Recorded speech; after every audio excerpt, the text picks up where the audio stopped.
Buongiorno a tutti, oggi video super veloce per spiegarvi un sentiero facilissimo da fare con le ciaspole. Partiremo da Castel Valdaie e arriveremo fino a Casera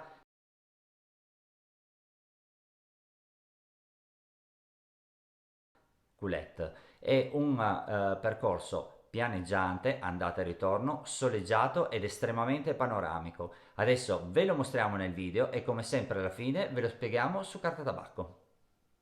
Feeling free,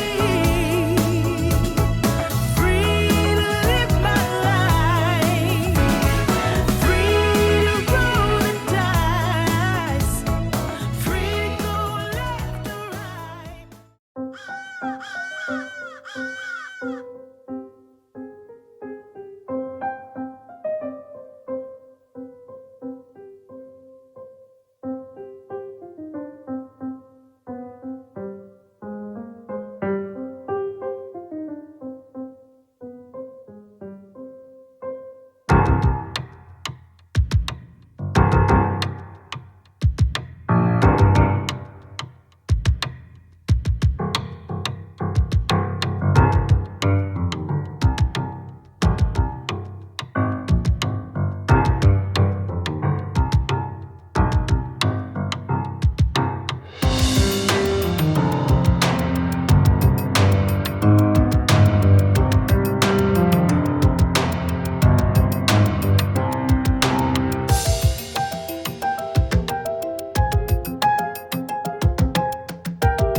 Marta direi che è particolarmente interessata perché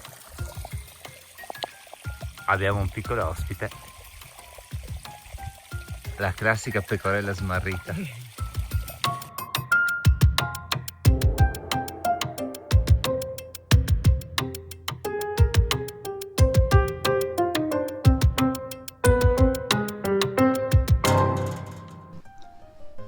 Eccoci qui alla carta tabacco per spiegarvi un percorso veramente molto semplice. Voi parcheggiate la macchina qui a Castel Valdaie e da lì prendete il 406/456 che vi porterà lungo un percorso pianeggiante e soleggiato ed estremamente panoramico fino a Casera Culette. Da lì poi noi siamo ritornati indietro, unica cosa abbiamo fatto una piccola deviazione fino ad arrivare a Casera Montute di Mezzo, ma potete tranquillamente non farla, e dopodiché siamo ritornati appunto sui nostri passi fino a ritornare al parcheggio del Castel Valdaie.